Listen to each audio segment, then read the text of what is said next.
Hey, what's up mga kapalat? Welcome back to my channel, Kapalat Vlogs. For today's video mga kapalat, Dama tutorial. Laban na nauwi sa puzzle ang bakbakan namin ng mataderong manager ng Balintawak. Tinalo ni Kapalat Vlogs. Sobrang galing boss. Kaya naman, todo rin ang pag-iisip ko kaya natalo ko ang manager ng Balintawak mga kapalat. Dito, ipapaliwanag ko lang para sa ating mga viewers na sumusubaybay at sa nag-comments, boss, bigyan mo naman ng video yung laban nyo para hindi ka mabas. Eto na boss. At may nag-comments pa, sabi, boss, makakabawi rin kami sa iyo. Oo naman, dahil tayo natatalo rin. Mga boss, ipapaliwanag ko, ang itim ang unang titira at ako ang may dala at papunta doon sa ibabaw. Pag nakita natin na may orange na, ay dama na siya. At ang puti naman, pag nakita natin nandito na at may orange na, ay dama na rin. Bakit ba natalo, boss? Ganito lang kasimple ang aking ibinigay na tirada. Tumira ako ng 5-1.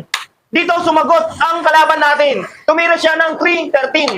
Sa ganyan mga boss, ay talo na siya. At bago nating kunin yung variation na yan, kung paano ko siya natalo, ay bigyan natin ng ibang variation. Kung makakatabla pa ba yung puti. Pagtira ko dito boss, ay baka naman nagkamali lang yung kalaban ni Kapalit kaya natalo. Kung tumira dito boss sa 3-14 or 2-14, ay talo na rin. Unahin natin dito boss, at bago dito sa 9-5 o 10-5.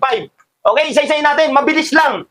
Pagtira natin dito, 5-1, tumira siya ang 2-14, ilak lang natin boss, 1-15.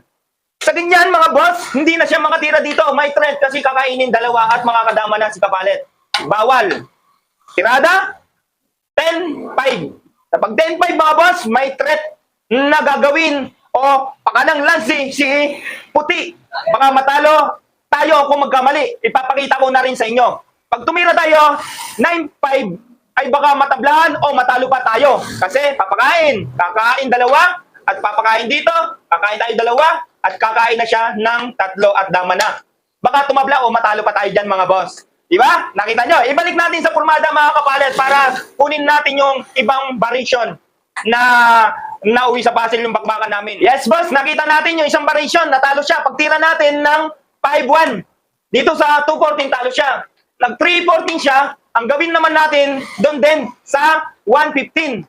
O, di ba? Sa ganyan mga boss, dito lang siya tatakip kasi bawal dito kasi dadalawahin natin, oh. Yan. Kaya hindi siya makawala dyan. Dito siya, 8-3 siya. Kapag 8-3 mga boss, dito lang tayo, 9-5. Pwede tayo dyan. Para pag sulong niya dito, ang gawin natin, tira tayo 8-3. O, hindi na rin makagalaw yan. Ang tirada niya, dito na lang. O, kaya magpakain dito. Pag nagpakain dito, kain tayo. O, kung umatras siya, malulugi siya. Kung abanti naman mga boss, tirahin lang natin ay ganito. Pwedeng ipakain natin ito. Kain, sabay pakain natin dyan. Kain, sabay kain tayo boss doon. Pagkain niya dito, kain tayo, kain siya. Yan. At kain siya, kain tayo. Yon, ganyan naging pormada. Pag tira dito, may tira pa tayo dito boss. Oh. May tira pa. Tira tayo dito. Tingnan nyo, mangyari. Dito siya, dito tayo. Di ba, talo? Kasi pag dito, ay dadalawahin. Pag dito, kakainin. Saan pa siya? Possible kung dito, doon tayo kakain. Talo siya, di ba mga boss? Ibalik natin doon sa pinaka-umpisa mga boss. Para kunin na natin yung pinaka-variation, bakit natalo siya. Yan, ibalik natin sa pinaka-pormada sa unang-una. Yes boss, eto na. Dito, pagtira natin mga boss, kaya natalo siya. Pagtira natin doon 5-1, tumira na siya dito. Yan. Dito na isasagawa ko yung lansi. Pagtira niya dyan, dahil lahat naman talo, pinakain ko siya dito. Pagkain niya, pinakain ko pa. Kain siya dalawa, may bitin pang kakainin yung puti. Dito, hindi pa siya titira. Kaya tumira tayo dito. Pagkain niya, nalansi na boss. Kain tayo 3. 1, 2, 3 at dama na. Yon.